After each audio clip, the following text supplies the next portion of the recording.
Elizabeth and thank you for being here with me this morning. In our lifetime, most of us will break a bone at one time or another. Many will have sustained a fracture from a fall while climbing a tree, from sports injury, or even in an automobile accident. We may know of others in our lives, such as grandparents or parents, that experienced a fracture commonly of the hip as their bones weakened, attributed to orthopedic conditions of aging such as osteopenia or osteoporosis. According to the results of my survey, 64% of this audience has never broken even one bone. These results may be attributed to the abundant youthfulness of our group. In 1992, my daughter Alexandria was born, unbeknownst at the time, with a rare disease called osteogenesis imperfecta. By sharing my 24 years of experience and research on osteogenesis imperfecta, you will leave here today with a knowledge of the condition, awareness of how it is sometimes mistaken for child abuse, and lastly, insight into the challenges of caring for an infant with this disease.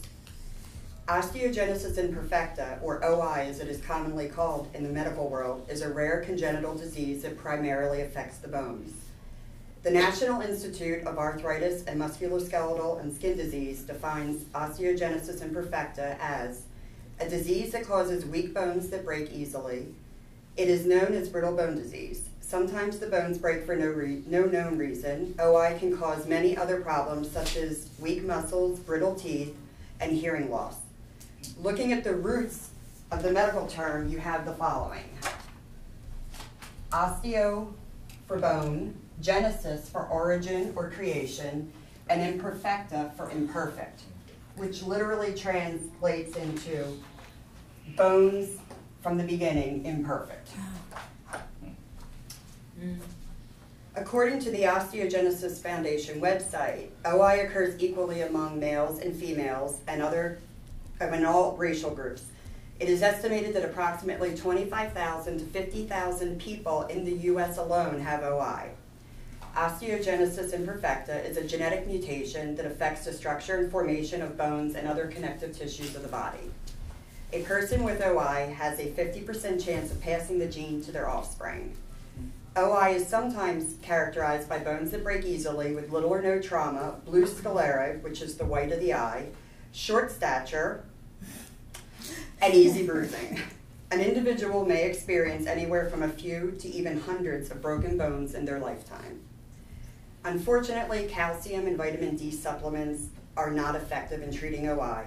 Currently, there is no cure for OI, and being that it isn't very prevalent, there is minimal research and data in comparison to other diseases that affect a greater population. Now that you have a basic understanding of what osteogenesis imperfecta is, I'd like to share with you how osteogenesis imperfecta can easily be mistaken for child abuse. As noted in a 1996 article from the academic journal Child Abuse Review, accidental fractures in infancy always require an explanation. Children who are not yet weight-bearing are unlikely to suffer fractures of, for example, the femur, which is your thigh bone, and equally the humerus, which is your upper arm bone. Rib fractures may occur in a road traffic accident. When Alexandria was just 4 weeks old, I was changing her into a sleeper and realized that her right arm had gone limp.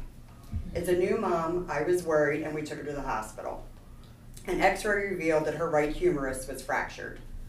The doctor and nurses reassured me that she would be okay and that it could possibly have happened by getting her into the sleeper. Even at the time, this did not make sense to me because she was so tiny and the sleeper was, very roomy and big. We went home with her little arm ace bandaged across her chest. The next morning, her other arm hung limp when I went to pick her up out of her bassinet. Terrified, we went back to the hospital, where another x-ray confirmed that her left ulna was now fractured. After pointed questions and looks of skepticism from the ER staff, we went home. Both her arms were now ace bandaged across her chest. And again, she was only 4 weeks old. By the age of 8 weeks old, Alexandria had a fractured right femur, left ulna, right humerus, partially healed posterior rib, and 12 healed fractures of her vertebrae. An article in the academic journal Pediatrics echoed an orthopedic specialist on OI as he stated, "It is said that OI can be distinguished from child abuse radiographically.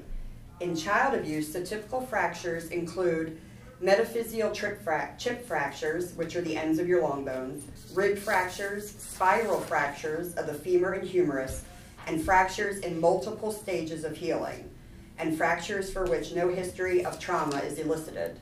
Some of these fractures, however, were seen in our patients with OI. In 1992, there were very few children with OI, and thus very few medical professionals that had even heard of it. And I'd also like to remind you all that the internet, if it existed, which I believe it did at the time, the access was very slim. One of my survey questions asked, do you feel an infant that is a suspected victim of child abuse should be removed from their home until the investigation is complete? Why or why not? There were mixed responses to this question, all very strong in their answers. This question was also a dilemma for Bucks County children and youth in regards to Alexandria. They allowed her to remain in our home while I was investigated for child abuse. Ultimately, I was cleared after a wait of 3 months while we waited for results from a genetic test that concluded that Alexandria and I both had this rare disease. Thus far, you have gained an understanding of what OI is, how easily it can be mistaken for child abuse. Now I'll give you a personal perspective into some of the challenges one faces when caring for an infant with OI. When picking up an infant with OI, one must be mindful of evenly distributing the child's body weight. Uneven distribution can easily cause fractures of the long bones of the arms and legs. An infant with OI also may have a larger than average fontanelle or soft spot on the top of their head. And that may take up to years to form union with the rest of their skull. And then this requires greater caution. Child care tasks such as changing a diaper and breastfeeding were an extreme challenge. At one point, Alexandria had both her arms ace bandaged across her chest, and she was casted from the waist down, with only her buttocks and her genital area exposed so that we could allow for diaper changes that were pretty precarious.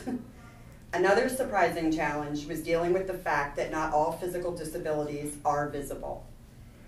My audience survey revealed that over 71% of you know someone that has a physical disability that isn't visibly obvious. When Alexandria wasn't casted and her condition wasn't apparent, I had to be quite defensive of her with strangers. There was always some well-intentioned person that would want to touch her, as people often do with babies, by playing with her feet or her hands. For me, the greatest challenge was allowing her to achieve all her milestones that first year without my having a heart attack. Despite all her fractures, Alexandria was always ahead of the average in development. And I held my breath, sighed, and smiled as I watched her roll over, crawl, stand, and walk that first year without any additional injuries. In closing, it is my hope that you leave here today with knowledge of osteogenesis imperfecta and the impact it can have on the musculoskeletal system, starting even prior to birth. The 12 heel vertebrae Alexandria had at 8 weeks old were actually from in utero. I've also discussed with you how OI can be mistaken for child abuse. While being investigated, I was scared but never angry. Decisions regarding the removal of a child from their home are thankfully done on a case-by-case basis, after an in-depth assessment of the situation. I will always be grateful that advocates and agencies exist for children that are in an abusive environment. Although parenting in general is at times a challenge itself, you're now aware that caring for an infant with OI poses additional issues that require one to be extra cautious, resourceful, patient, and at times very creative. Today, you have had the rare opportunity of meeting someone that has OI and happily raised 2 children with OI, and thank you for your time.